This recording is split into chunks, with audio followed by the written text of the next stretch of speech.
Welcome back, Honore. This is round two. I make it sound like this is a boxing match, but Yes. we're not Ding ding. boxing. We're just talking.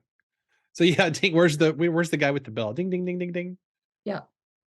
I've never boxed in my life. I probably get knocked out in like 3 seconds flat, no doubt. So, speaking of boxing, that's a terrible transition, but I'm just going to go with it. Speaking of things that involve enthusiasm and energy, we're talking about your brand new book, write your first nonfiction book, which I absolutely love.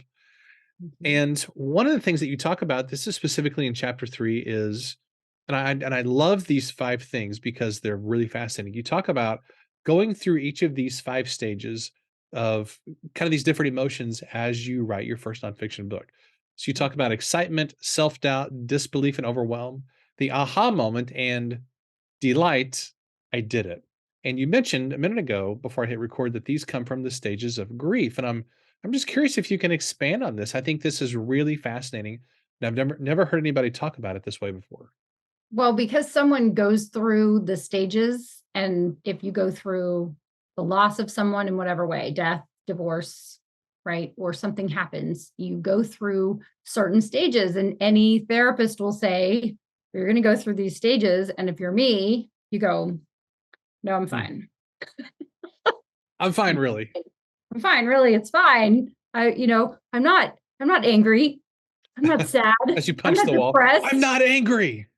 I'm not angry. I'm not, like, but of course they're textbook because they apply. And so, as someone who has written several books and have worked with authors who have written several books, and also there is an author I follow who has applied the process of buying something, of buying real estate, as going through these stages. He Hmm. can say, "Oh, wait, this is when someone goes, oh, snap, I just spent $15 million. I'm freaking out." So he has his own stages and they resemble the stages of grief. And so when I was thinking about what do these resemble, knowing about the stages of grief, I went and looked him up and thought, sure enough, there is a similar path that authors go through, aspiring authors go through on their way to publishing. Wow. That's it's really interesting because we think of writing a book and publishing as a positive thing, but obviously stages of grief is related to a loss of some kind. Where do you see the connection between those 2 things emotionally? Writing a Just book that and losing someone, that they both involve loss. they both involve stages. They both involve going through stages that are clear to see Okay. from the outside. Not necessarily the fact that there's grief, but there are 5 stages, and I've been through them, and then I watch my authors go through them, and anyone I'm working with, and I don't all go, oh, you're angry. I don't say, oh, you just had your aha moment, you're almost there. I just focus on you're going to love being an author, because that last phase, right, that last stage is I did it, I'm thrilled. And Yeah. so you have to stay focused on that. Otherwise, you're going to give up when you feel like this is too hard. I can't do this. This is for other people. When all that self doubt kicks in that we were talking about, in the previous conversation. Why do you think we get partway into a book project? Where does this disbelief and overwhelm come from? Because we start out excited. Why or how does that shift into such a negative sort of space about halfway through? Well, part of it is I think part of it is the limiting beliefs that we hold about our ability to do something. And then also where books are put in the hierarchy of accomplishments in Hmm. society. Because being an author is like, wow, that's really awesome. Yeah, it's true. Right. And so, like, if you're an author, you must be someone special. And if someone doesn't have self confidence and belief in themselves, they're going to go, well, I can't really be an author. And I can speak to that because it was after I had published my 7th book, I was at a networking event and I was with someone and we were meeting people. And one of the guys said, what do you do, that I met? And I said, oh, I'm a business and executive coach and I'm a speaker. And the person who was with me said, and she's an author. And the guy said, you're an author? And I was like, oh, yeah. And after that conversation ended, my friend leaned over to me and she said, you could lead with that. If you could Wow. lead with that. That's really And insightful. I said, well, but I'm a self-published author. I'm a lowercase W writer. I'm not a capital W writer like people who went to college or took writing classes or have their MFA. I'm just a little Honore with a few self-published books. And she's like, I'm sorry, let's try that again. And then subsequent to that, because I was thinking about our conversation this morning while I was working out. And I have someone I have to thank. I'm going to thank her publicly right now. Deborah Kuntz is the Hmm. author of a fiction series, the Lucky series, set in Las Vegas. And I met her at she's a former lawyer, now a full-time writer. And she was speaking at a gathering for lawyers. And I got invited by one of my clients. And so she was talking and she had this, the first book in the series that she had released, and it's Wanna Get Lucky. And it's a fun, sexy murder mystery series set in Las Vegas. So it's very, very fun. And I became friends with her, and she read a couple of my books. And I said, I'm this lowercase W writer. And she goes, honey, you're a writer. Hmm. So you're a capital W writer and you need to own it. And I was like, oh, well, okay. And I felt validated by her because she was a capital W writer. She was traditionally published. She had a law degree. So was obviously very smart and very accomplished. In my mind, I don't have any of those boxes at this time. And so I wasn't comparing myself to her in terms of like, oh, I'm not good enough to talk to her. I just was thinking, well, I'm just gonna be in my place. I'm gonna know my Hmm. place and be in my place. And I'm okay with my place.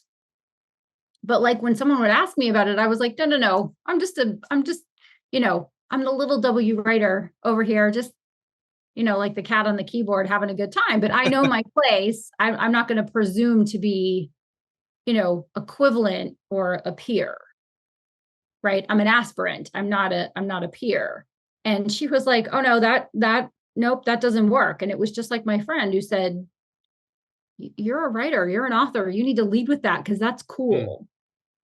And sure as the sun rises, every time I meet someone and they ask me what I do and I tell them I'm an author, or they see my name on a book, they're like, this is so cool. It doesn't get old, and it also doesn't stop. You think the average reader, because those of us who spend a lot of our times in the book world, there's a lot of debate about self-publishing and traditional publishing and hybrid, and there's a lot of discussion around that and the pluses and minuses and yada yada. Sure. But the average person doesn't really care, or even they're not even aware of that half the time, correct? Not if your book is done well, not if you Yeah, if you have a professionally great book, they publish. don't even know, like, what does that even mean, traditional publishing? They just think, "Here's a book that's published, it's good, end of story." That's right. I 100%. I've not had anyone look at my books except maybe the first, couple of books that I look back on fondly, but also with a little twitch. I go, that could have been better. And I don't have any of that.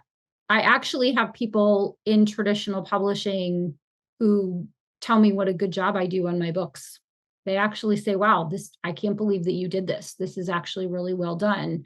Which, of course, I still have that, little farm girl from Ohio, Honore, going, it's so cool that someone who, the real deal is recognizing that I'm able to do something. That's cool.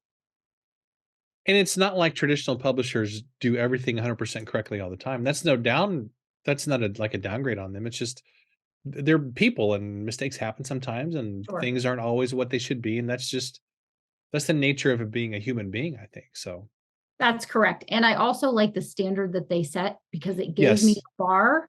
It Yes. gave me a bar to jump Absolutely. over, right? It Absolutely. gave me like, how do I make this? And this is the word I use. How do I make this book and every book indistinguishable Yes. from traditional publishing so that if someone looks at it, who knows, right? Because there's a difference between a layperson who doesn't have publishing and they don't know the difference between self, hybrid, and traditional, and someone who knows Right. because they're in the business. How do I make this so that someone in the business would go, who did this? Yeah. Did we do this? Did this come out of our office? Interesting. Then That's if you have your own publishing company, that has a logo and all that stuff, people really don't know. And I think it's kind of fun if you're a self-published author, you can set it up to where, I mean, you actually are the publishing company, like legit and legally. you Correct. have a publishing company. I think it's Yes. just kind of fun to say. Yes, I have a publishing company. It's also not hard to figure out, since it has my name in it, that it's not a Yeah. traditional publisher, but I did that on purpose. I used to have a different publishing company, and when I moved from one state to the next and I was incorporating, someone else already had that publishing company name, and I was like, "Well, no one's gonna have my name as the publishing company, so I'm gonna go with that," because then there's no guess as to who did it. Yeah, And it's also, unique. I think because I do aspire to do it to publish as professionally as possible, then it allows people to question their assumption that you can't Hmm, publish yourself as professionally as yeah, traditional publishing. totally agree. Well, this is fantastic. I'm absolutely loving this conversation. Um, in the next one, we're gonna dive into, my favorite part of the book, actually. I'll save that for the next episode, but for now, I'll wrap it up, and I'll see you in the next one.